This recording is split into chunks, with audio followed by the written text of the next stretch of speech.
Selamat malam rekan-rekan mahasiswa dan tutor pembimbing yang saya hormati. Pernahkah kalian menghitung berapa banyak gawai, kabel rusak, atau bahkan baterai yang sudah bekas menumpuk di dalam laci meja kamar kalian sekarang? Bukankah kita sering kali merasa bingung untuk membuangnya itu kemana? Hari ini saya, Fafil Fauza, akan memaparkan proposal mengenai rencana aksi program komunikasi yang berjudul iWestWise, kampanye digital edukasi dan aksi manajemen sampah elektronik bagi generasi Z. Sebuah solusi komunikasi untuk mengatasi ancaman tersembunyi di balik gaya hidup digital kita. Di sini mari kita bedah bab 1, analisis situasi. Nah, mengapa program ini sangat krusial? Saat ini, Gen Z adalah konsumen gawai terbesar. Namun, konsumsi tinggi ini tidak dibarengi dengan literasi pengelolaan e-waste yang benar. Sampah elektronik seringkali dicampur begitu saja dengan sampah-sampah yang domestik. Padahal ia mengandung zat beracun B3 yang membahayakan lingkungan. Nah, dari hasil analisis SWOT, kekuatan kita terletak pada pemanfaatan media sosial yang adaptif dari tim pelaksana. Ditambah lagi ada peluang besar karena Gen Z sebenarnya sangat peduli pada isu sustainability atau lingkungan hidup. Oleh karena itu, identifikasi masalah utama kita adalah rendahnya kesadaran diri dan minimnya informasi yang dapat diakses oleh Gen Z mengenai cara penyaluran sampah elektronik yang benar. Lanjut ke bab 2, strategi komunikasi.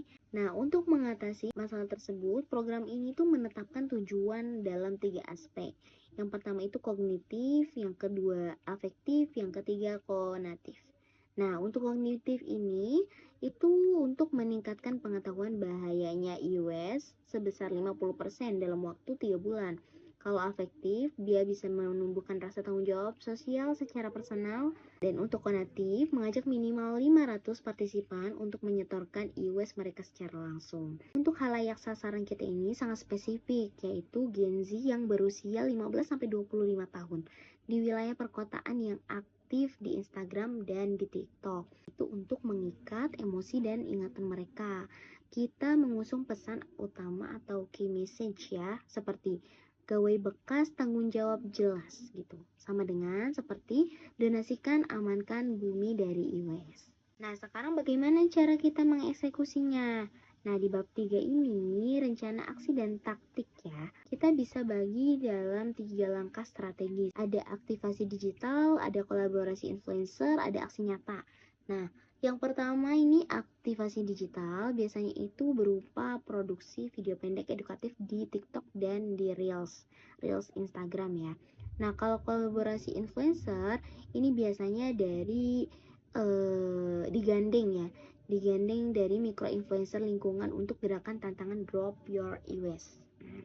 Kalau aksi nyata ini menyediakan wadah khusus berupa e-waste Dropbox di 3 kampus besar. Nah, program ini itu dirancang berjalan selama 3 bulan.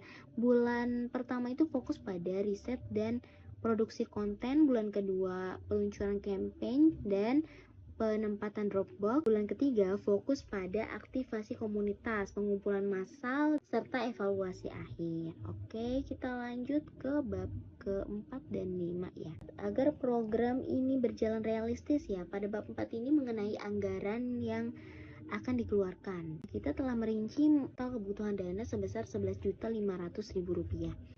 Dana ini tuh dialokasikan secara efisien untuk produksi konten, pengadaan Dropbox, akrilik di kampus-kampus, promosi digital dari Instagram, TikTok, atau Ads, serta biaya logistik pengiriman e-waste ke lembaga daur ulang resmi. Terakhir, pada bab kelima, ada evaluasi dan pengukuran. Nah, keberhasilan program ini tuh akan diukur dari 2 indikator. Yang pertama secara output, yang kedua secara outcome. Nah, kami melihat metrik digital seperti reach dan views jika kita melihat secara output. Nah, kalau kita lihat secara outcome, kita lihat dari indikatornya adalah total berat kilogram sampah elektronik yang berhasil dikumpulkan di Dropbox. Di sini juga kita menyiapkan rencana kontingensi yang dimana jika partisipasi kampus rendah karena libur semester, kita akan alihkan taktik ke sistem jemput sampah pick up service gratis bermitra dengan ojek online. Nah, seperti itu paparan proposal rencana aksi program komunikasi dari saya. Sebagai penutup, kampanye iWestWise bukan sekedar tugas program komunikasi, melainkan sebuah gerakan nyata untuk menyelamatkan masa depan bumi dari limbah digital. Mari kita mulai dari laci meja kita sendiri. Terima kasih atas perhatiannya. Demikian pemaparan proposal rencana aksi program komunikasi dari saya. Selamat malam, selamat beraktivitas kembali.